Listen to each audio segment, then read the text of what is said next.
A word from our sponsors. Headed to Cannes? So are we. With the addition of Audigent, Experian is now your end-to-end solution for data-driven advertising, helping you understand your customers, reach them across channels, and measure what matters. The result? More relevant experiences for consumers, more revenue opportunities for publishers, and better performance for brands. Book a meeting with our team at Experian.com/Cannes. That's Experian.com/CANNES.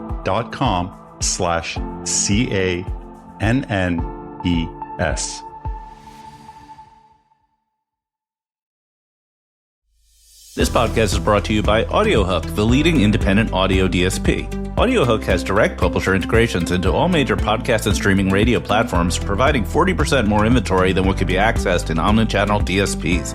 What's more, AudioBook has full transcripts on more than 90% of all podcast inventory, enabling advanced contextual targeting and brand suitability.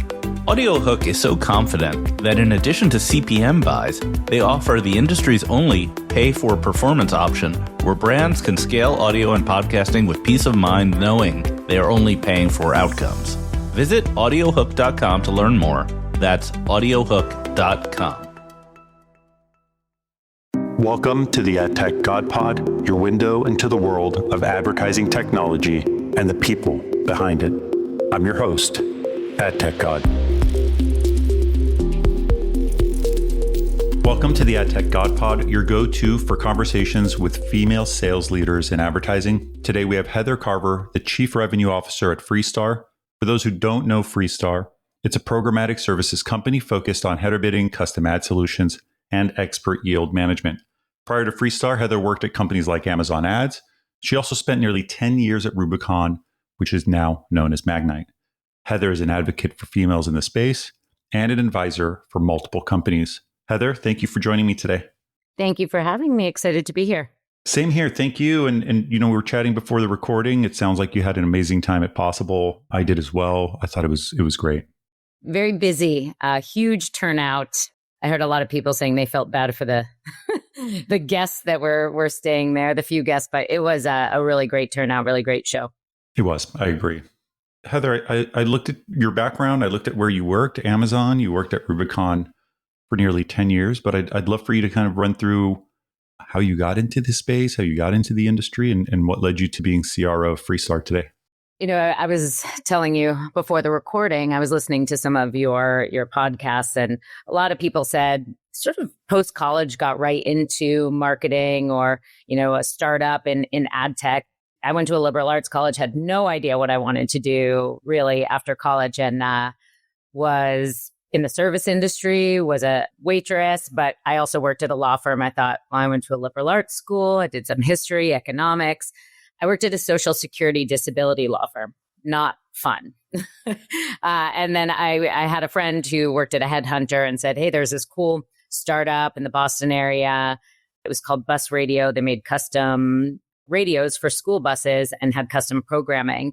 And I thought, that sounds really interesting. I met the founders. It was a small, scrappy startup. I ended up being there for about 3.5 years and really loved the advertising space. I did a little bit of digital, but I worked with our sales team on RFPs, worked with brands and agencies doing custom promotions. I did trafficking, managed our CRM. So I wore many different hats and really liked being part of a smaller organization. So after that company was sunset, I ended up around 2009, getting more into the digital ad tech focused side of the business. I worked at Tech Target, which is mostly a B2B marketing company, but I worked on their business to consumer sites like Technology Guide, Digital Camera Review, PC Review, and did some product marketing there. And that's really where I learned terms like ROAS and CPM and CPC. And then I ended up getting a job at a company called Snagajob in Richmond, Virginia. And that's really where my love for ad tech kicked off. I worked, Snagajob is a company where a lot of the business was focused on like a career builder, monster type website, but focused on hourly career jobs. But they had a ton of inventory. So we were a small part of the business, but making a ton of money on ads. So I worked as a direct campaign manager, optimizing our direct campaigns. But then I was given the task to optimize the remnant inventory for those of you, before the term programmatic. We were one of the first publishers to integrate with Google Ad Exchange. And I thought it was incredibly fun to kind of figure out how to stack the different ad networks and build relationships with, Undertone and AOL and figure out how to put it into the ad server, make it compete with AdX and make as much money as possible. And during my year and a half there, we accelerated revenue incredibly. And it was just fun to see this little kind of side hustle part of the business. You could really impact the revenue and make a lot of money. And that's where I was first introduced to the concept of SSPs, which at the time, SSPs were all focused on, for those of you who are familiar still, the term ad network optimization. Really, there was no real-time bidding at the time. It was just SSPs trying to help publishers manage their different tag-based, waterfall tag-based partners. And then from there, I ended up moving to New York. So I met someone who I'm married to. He's in the advertising programmatic space as well. And I figured he wasn't going to move to Virginia. There wasn't a lot of ad tech in Virginia. So I moved to New York and got a job with Match Media. And that was an incredible experience of the founders of OkCupid. It got acquired by IAC, Match.com. So they brought me on board to merge all of these 30 different personals properties into one instance of, at the time, called DFP, which is now known as GAM, and figure out how to maximize revenue. They were only about 10% directly sold through. And this was really, I think, where my huge passion for ad tech really got sparked. And there's so much activity happening in New York that I got a ton of exposure to different companies while I was there. But the founders of OkCupid were Harvard math majors, and they built a proprietary ad server that they called Daisy on top of GAM. And they explained to me the concept of skimming the cream off the top. Like, I didn't really understand, why would you ever serve a $2 programmatic ad over a $10 direct ad? And they kind of gave to me the whole concept of programmatic and scarcity. And that was really eye-opening and even more fun to me to figure out how you could use internal proprietary technologies, how you could partner with, when I came into OkCupid and the Match world, they were partnering with AdMeld and PubMatic and Rubicon and OpenX to figure out how they could best maximize every impression. So this is almost like pre-header bidding before header bidding even existed. And that ultimately is how I got to know Rubicon. I partnered with all the SSPs, and Rubicon ultimately pulled me over and said, look, the guy who hired me, I still look at him as he's a close friend and a mentor, said, you're working at Match, but you could come work at Rubicon and be more of a consultant and work with the News Corps of the world and the Viacoms and, Walmart and Match.com and really get a deeper experience. So that is where I then shifted over to Magnite, spent 10 years consulting with publishers and spent all of my 30s there, have many dear friends that are still there, but eventually got to a point where I wanted to make myself uncomfortable, continue to grow, and decided Amazon can't be a bad place to go check out and see if that's a good fit for me. I spent about a year and a half there. Very interesting to learn the dynamics of a bigger company. But I think ultimately for me, I really wanted to get back to my roots of tech and publisher. And I had known David Friedman, the founder of Freestar, for a long time, Kurt, the CEO. They always joked for years that someday I'd come work for them. The timing was just right. I called up Kurt when I was kind of ready to get back in it, be busy, wear multiple hats, and go somewhere where I thought I could make a bigger impact. I had a job there a couple of weeks later, and a year and a half later, I'm still here. So I have a question for you. Number one is, how do you live in a household where everybody works in this industry? My wife does not. And then two, having worked on the publisher side of the world, the supply side of the world, I'd love to hear about how maybe things have changed. 10 years at Rubicon, then, moving into working at Amazon and working into Freestar. Have you seen a lot of changes in the way publishers monetize outside of, including the technology rollouts of header bidding across the board? But where do you feel like the changes have really happened in how they monetize their inventory? Yeah, so on the household front, my husband is very good at separating work. I would talk about work all day long. I'm a self-proclaimed AdTech nerd.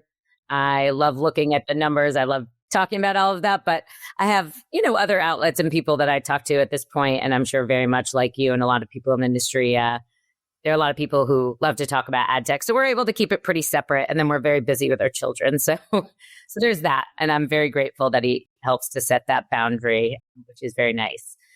And then how things have evolved in terms of the publisher side, I mean, drastically different than the early days of when I was on the publisher side. Even just thinking about the term remnant, it just makes me shudder a little bit now to where the more mature term programmatic has come into play. And it's a critical part of publishers' success and businesses, especially on the display side right now. CTV, it's growing and that automation is important, but it's still very dominated by private marketplace, which I think is great and helping to learn the lessons a little bit of what has transpired on the display side.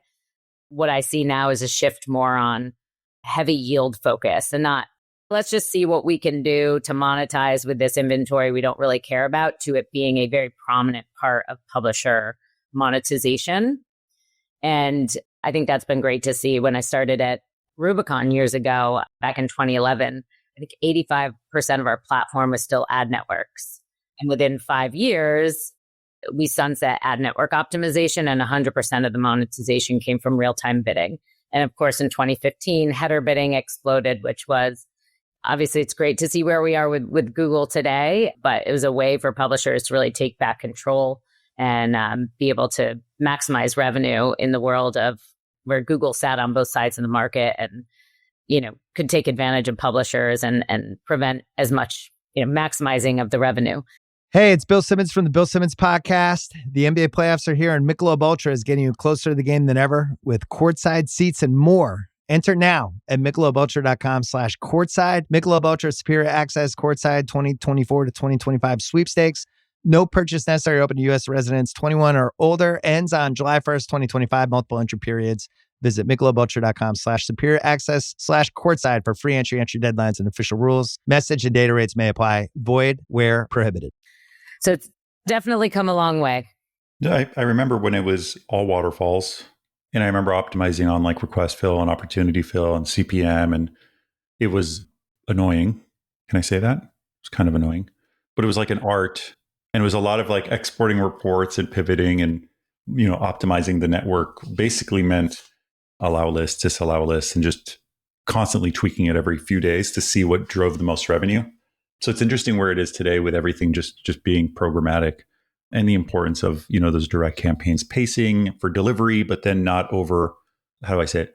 Not delivering on your direct campaign and ignoring your unsold. So being able to prioritize your programmatic over your direct. It's changed a lot. Like I genuinely saw that happening over the last maybe 3 or 4 years across like the CTV space. But prior to that, it was all just waterfalls.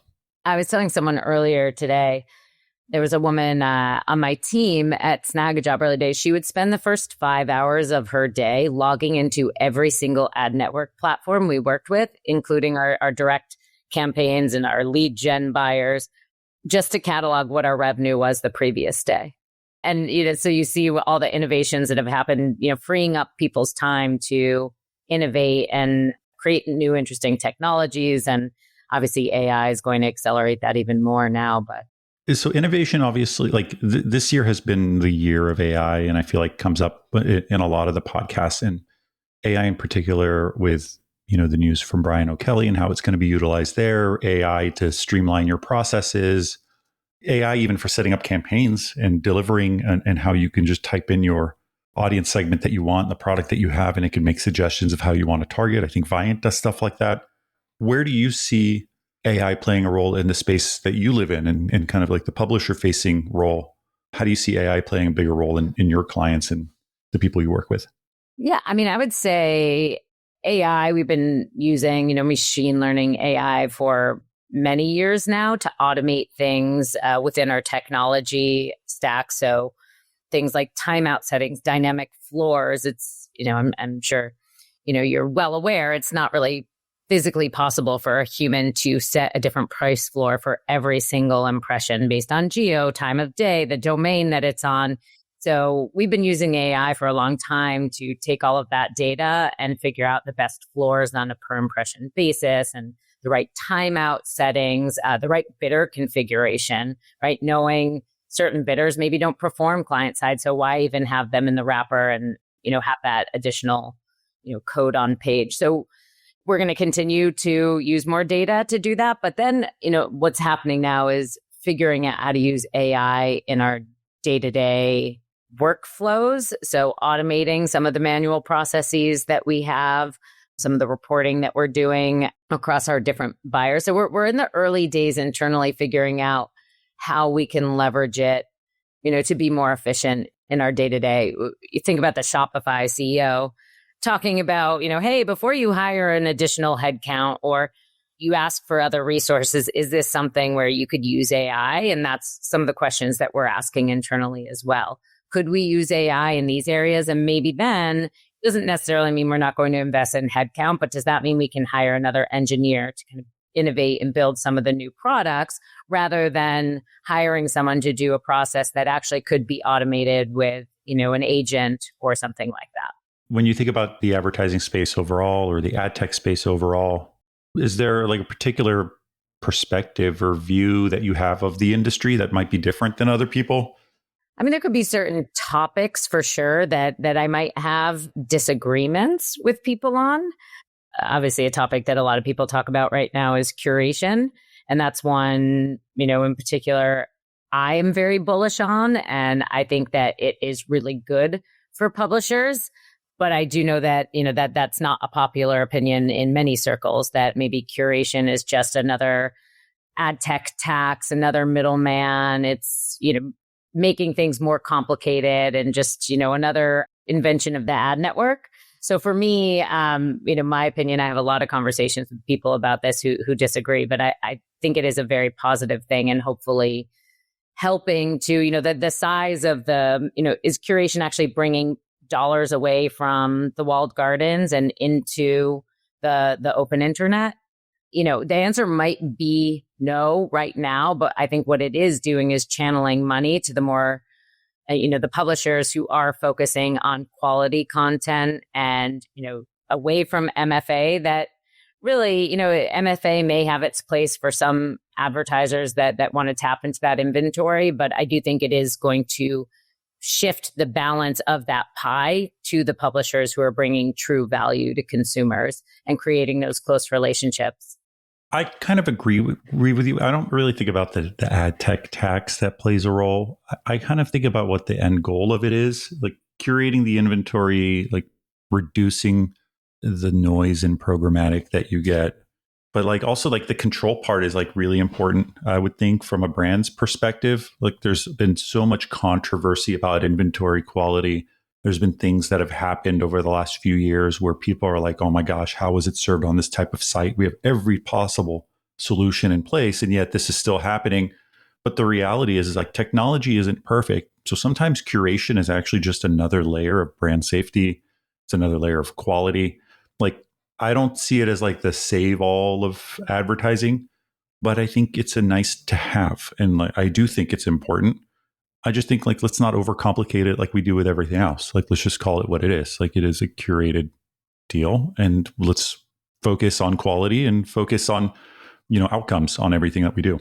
Yeah, I completely agree. And Analytics is shining a light on some of the horrifying inventory that this stuff is showing up on. So Right. If you can make buyers feel comfortable that, hey, this deal is telling you that you're not going to show up on that, and allow those dollars to flow to the right publishers, Exactly. by all means. And as a publisher, then educate yourself and ask, who are the partners that are doing curation? Do you have visibility? Most of the major platforms, Magnite, PubMatic, Index Exchange, you can see what's happening in their platforms. You can see what's being curated. And I like it happening on the supply side as well, where I can go to my supply side partners where if there was curation or targeting happening on the DSP side, I'm so another step removed that it's harder to really understand what's important to you. What are you looking to buy? Whereas when it's happening on the sell side, I at least have more visibility and transparency and can try to influence it. I agree with you. I just think if in any scenario outside of our industry, like I would never just go and blindly buy something without knowing what I'm buying. So just like taking it to the basics, like, yes, Target has 20,000 SKUs, but I know that all 20,000 went through a quality check process. So whether I'm buying a towel or a trash bin or a toy, I know that that all went through a quality check. So just knowing that curated inventory went through some sort of quality check and that somebody's eyeballing this and making sure that it's okay. Let's forget the data that comes across or how you segment it, but just, hey, this is an actual process to check this inventory for good quality and brand safety. Like that's enough. That already reduces the margin of error and the potential of something happening. Exactly. So I'm with you. I like curation. I hope we keep going. I just don't want it to get too complicated and crazy. Agree.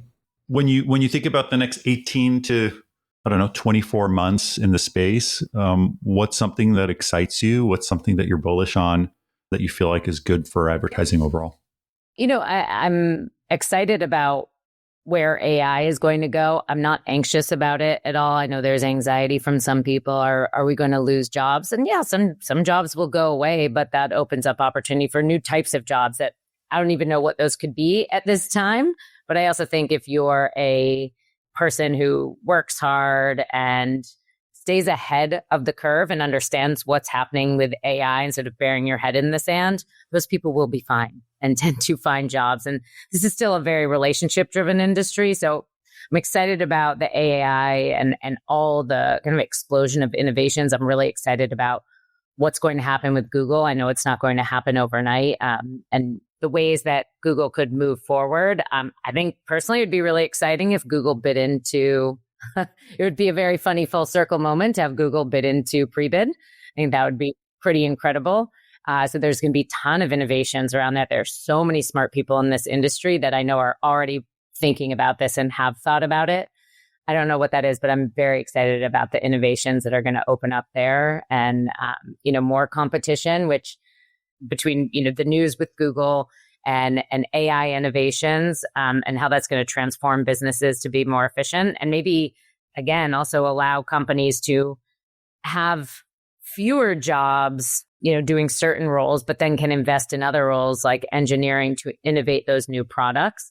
I think that's what I'm really excited about. You've already seen it. I mean, personally, in my own personal life, even with my kids, I've seen a ton of things that AI has, made more efficient. And so there's just going to be a lot of opportunity over the next 12 to 18 months. The innovation piece is really interesting to me. I had a conversation with someone a few months ago, and the motivation that it's going to create and the spark of innovation that's going to happen over the next few months as we figure out in detail what this actually means with Google being out.